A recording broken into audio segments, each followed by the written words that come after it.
Something is coming low, uneasy, alive. Listen carefully, because this is how it begins. A flash of a face distorted by a scanning grid gone. A payment terminal beeps approved. A security camera zooms just slightly too precisely. News anchors talking over each other. Digital transition. Global cooperation. Security enhancements. Economic stabilization. Nothing feels wrong. That's what makes it dangerous. The world isn't collapsing. There are no sirens in the streets. No apocalyptic skies. No warning signs that scream run. Instead, there is order, crowds moving in rhythm, phones lighting up in perfect synchronization, cars navigating traffic with machine precision, a city breathing like a single organism. Everything works, better than before, faster, smarter, safer.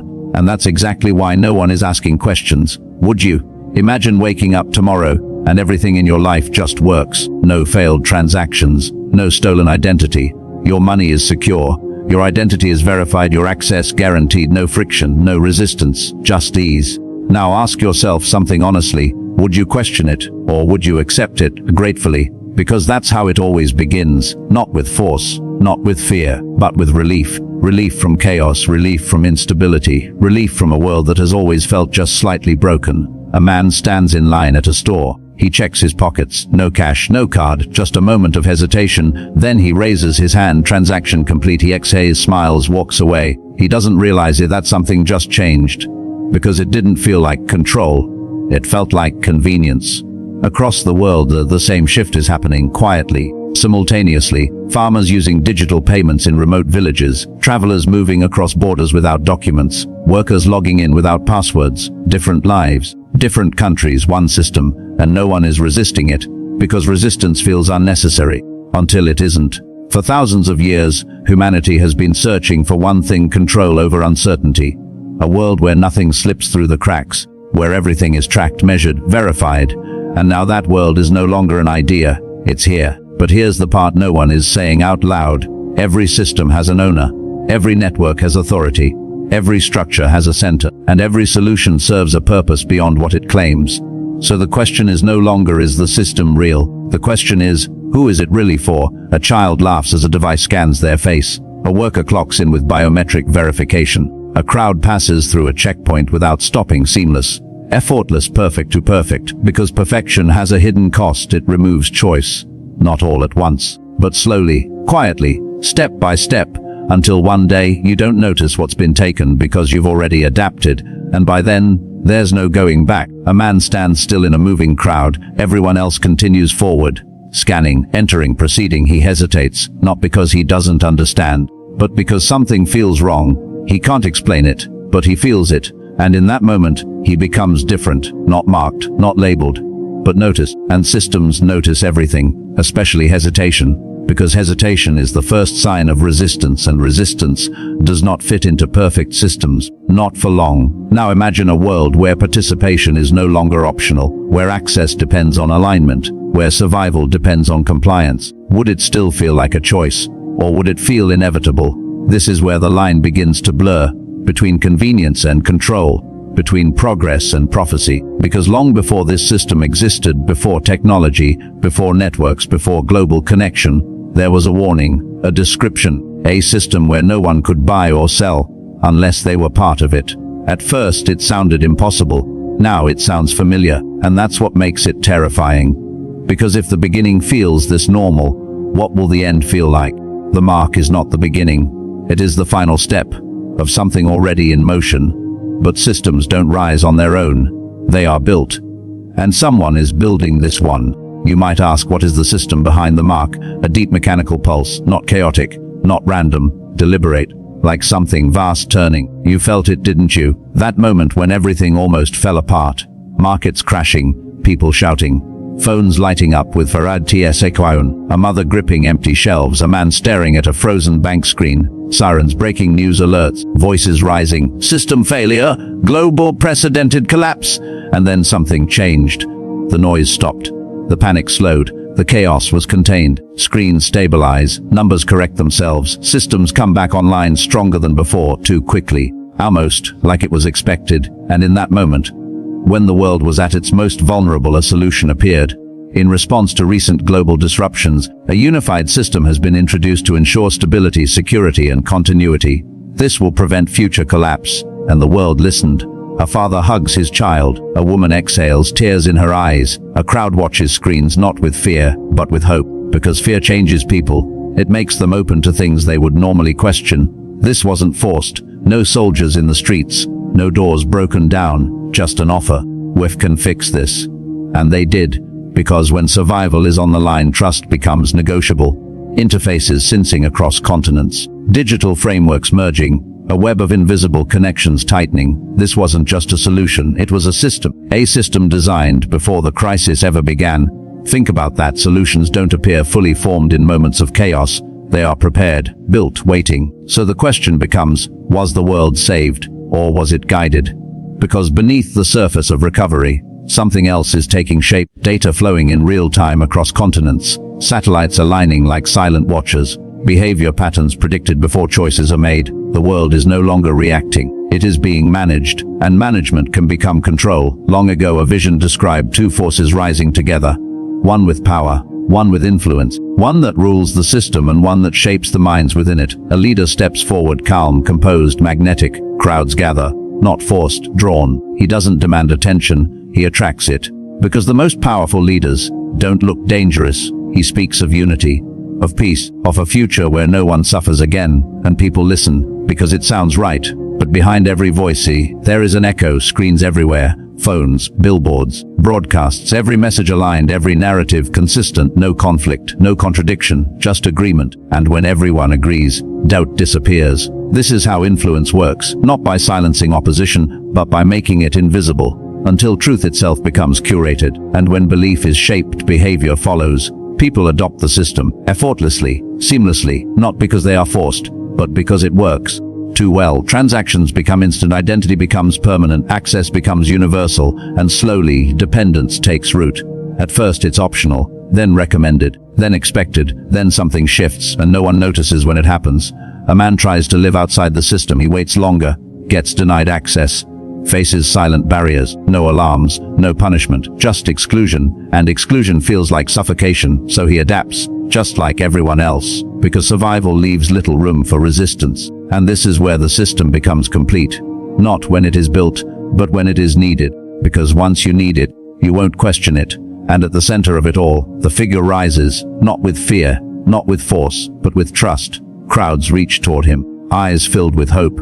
He doesn't conquer the world chooses him, and beside him, another force not seen, but felt, guiding perception, shaping belief, directing truth, ensuring that no one sees the system for what it is until it's too late. Because by the time doubt begins to rise, there is nowhere left to go, no outside, no alternative, only the system, perfect, complete, unavoidable. But perfection demands something, not just your participation, not just your dependence, your agreement. A moment is coming when being inside the system will no longer be enough. You will have to prove it, publicly, personally, irreversibly, and that proof will take a form. The system is ready, but the next step requires your choice. The moment of no return, a heartbeat, slow, heavy, too loud. This is it, the moment they never thought would come. Not alarming, not urgent, just waiting. A small glow in the darkness, barely noticeable. It doesn't look like a threat. That's why it works. A hand slightly shaking, hovering above a scanner, not moving. Not yet, because once it happens, there's no going back. The system is no longer forming. It is finished, stable, seamless, complete. Cities flowing like circuits. People moving in perfect rhythm. Doors opening instantly. Transactions completed without delay. Everything works for those inside. But something has changed. Not loudly, not violently. Quietly, a woman at a store. She scans. She tries again. Denied. No explanation. He steps forward. The gate remains closed. No warning, just rejection. You're not recognized. And that's when it begins to spread. The realization. Access is no longer automatic. It must be granted. And now it has a condition. The word starts appearing. Quietly at first, then everywhere. The mark. At first, people don't understand it. They don't need to. Because they will. Screens across the world light up. Calm voices, reassuring tones, to ensure full integration and access. A unified personal mark is now required for all participants in the global system. This guarantees security, identity protection, and uninterrupted access to essential services. It sounds reasonable, necessary, even helpful, because the system has already become essential. You don't question something you depend on. A young mother sits in a dimly lit room. Her child is quiet, too quiet. She checks the system again. Access denied. Her breathing tightens. It's just a mark, just one decision. Across the world, the same moment unfolds. A businessman locked out of his accounts. A traveler stranded between borders. A worker denied entry into his own workplace. Different lives, same question. How far will you go to survive? Because the system doesn't threaten, it waits. It knows time is on its side. The mark is presented simply. No force, just a process. Clean interface, minimal design and alter place for your hand, a space for your identity. It feels harmless until you understand what it means. Why the hand? Why the forehead? Not random. The hand, what you do. Your actions, your obedience. The forehead, what you believe, your thoughts, your allegiance. It marks both what you think and what you do. This is not just access, it's alignment. A visible declaration, I am part of this. And once it's made, it cannot be undone. People stepping forward, one by one, some calm, some uncertain, some desperate. The line doesn't stop moving, because hunger doesn't wait, fear doesn't wait, survival doesn't wait. And this is where the illusion breaks, because it was never about convenience. It was always leading here, to this moment. A man stands outside the line, watching, his hands empty, his eyes searching. He knows what it means, and that's what terrifies him, because saying yes changes everything, but saying no costs everything. A father looks at his children. A woman closes her eyes. A young man clenches his fists. No one speaks, because no one can make this decision for them. This one is personal, and the system waits, patient, unmoving, certain, because it knows something they don't want to admit. Most will choose to live, most will step forward, most will comply, not because they believe in it, but because they cannot survive without it. And that's when it happens. Not loudly, not dramatically, quietly. One decision, one moment, one mark, and everything changes, forever. But here's the truth no one is telling. This was never about survival.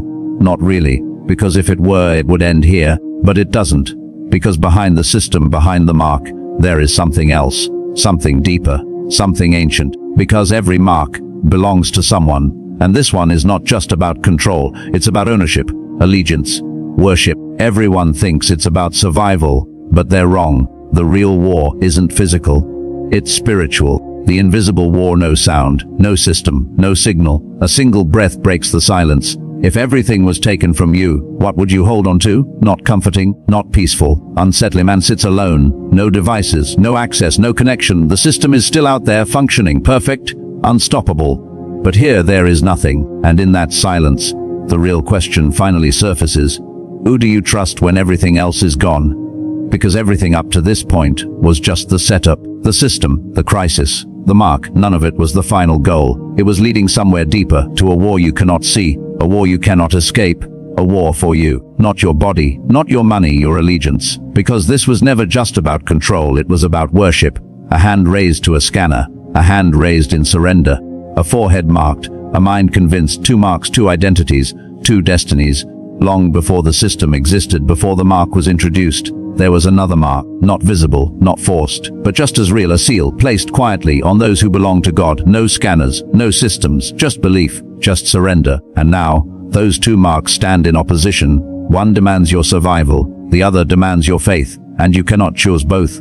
This is where the illusion shatters, because neutrality is no longer possible. You are already choosing, even if you don't realize it. A family sits together in the dark. No food, no access, just silence. The father looks at his children, his mind racing. Just one decision, and they eat. Just one step, and this suffering ends. But something stops him. Not logic, not fear. Something deeper, because he knows it's not just a system. Across the world, the same battle unfolds. Not in public, not on screens, but inside people. A young woman stands alone. The line is moving. People stepping forward, choosing, living. She watches. Her turn is coming. What if I'm wrong? What if this is the only way? Because the system is convincing, it provides, it protects, it works, and God feels distant, silent, unseen. And that's where the war is won or lost. Because worship is not about words, it's about trust, it's about obedience, it's about who you rely on when it matters most. One side offers certainty, food, security, control. The other offers nothing visible, just a promise and a choice. This is how the system wins, not by demanding worship, but by replacing God, becoming the provider, the protector, the source. And when something becomes your source, it becomes your God. A man kneels, not in prayer, but in surrender. A woman obeys, not out of faith, but out of fear. And over time, the difference disappears. Because what you obey, you eventually worship. This is the moment of separation, not visible, not announced, but absolute. The world is dividing, not by nations, not by wealth, but by allegiance. A father turns away from the system, his children watching, hungry, afraid. But he doesn't move, because some choices cost everything. A woman steps out of the line alone. No applause, no support, just consequence, loss, isolation, silence. Because standing for truth feels like losing everything. And those who choose the system continue, living, moving, surviving. But something has shifted, something eternal. Because this decision doesn't end here, it echoes beyond time, beyond life, forever. And once it's made, there is no undo, no reversal, no second chance. So now you know, it was never about the mark. It was about who you worship. And now that the choice has been made, something else begins. The final outcome, no sound, no warning. Then a low, distant rumble, not thunder, something breaking. The choice has already been made, not in crowds, not in headlines, but in quiet moments when no one was watching. And now it begins to show. Everything looks normal, too normal. Lights flicker on, people move, traffic flows. But something feels off, like a world holding its breath. Because beneath the surface, a separation has already happened. Not visible, not announced. Two realities now exist, intertwined, overlapping, but completely different. On one side, order, access, provision, a system that never fails. Everything works, everything flows, everything is controlled. No fear on the surface, but something is wrong. Something no one says out loud, something missing, something eternal. On the other side, darkness, scarcity, no access, no guarantees, only faith. A small group gathers in hiding, no lights, no security, just whispers. Their voices tremble, not from doubt, from reality, because this is where belief is tested for real. A child clutches his mother, eyes wide, searching. Why are we different? She looks at him, but doesn't answer. Because how do you explain that doing what is right can cost you everything? Outside it, the system thrives. Inside it, the pressure builds. And then, the question returns. The same question, was it worth it? Because fear is patient, it doesn't rush. It waits, it whispers, you can still go back. A man walks alone through an empty street, exhausted, hungry, breaking. He stops. In the distance, lights, the system still open, still waiting. One decision, and it all ends. The pain, the hunger, the fear. His body leans forward, just slightly, and in that moment, everything hangs in balance. Then, quieter, but at what cost? Not louder, not stronger, but deeper. Because this is the real battlefield, not outside, inside. Fear versus faith. Fear shows you what you're losing. Food, safety, control. Faith shows you nothing, except a promise. And that's why it's so hard. The man closes his eyes, tears forming. Because he understands something now, something most people missed. This was never about survival. It was about surrender. He turns away, slowly, painfully, because some choices cost everything. Across the world, others are making the same decision, not together, but in isolation, in silence. A woman steps out of line, alone. A father refuses, his children watching. A young girl whispers a prayer, not knowing if anyone hears, but hoping. And those who chose differently continue, living, thriving. But something begins to shift, not immediately, but inevitably, because what is built on deception cannot stand forever. At first it's small, subtle, barely noticeable, a glitch, a delay, a crack in perfection, then another and another until the illusion begins to break, because the system was never eternal, only temporary, only convincing. And those who endured, who held on, who chose faith, begin to feel something different, not relief, peace, not because their situation changed, but because they did, stronger, deeper. And then it happens, suddenly, powerfully, unmistakably. The silence breaks, the waiting ends. He returns, not hidden, not quiet, but undeniable. Every choice revealed, every heart of faith seen. Nothing was wasted. The pain, the sacrifice, the loss, it all meant something. Because the final outcome was never about who survived, it was about who believed. Fear ends in loss, but faith leads to life. The child looks up again, same question, different moment. Are we going to be okay? This time, no hesitation. The mother smiles, not because everything is fixed, but because she understands. Yes, because this was never the end. The world fades, the fear dissolves, but faith remains. And for those who held on, who endured, who believed, this is where everything begins. Be careful and discerning.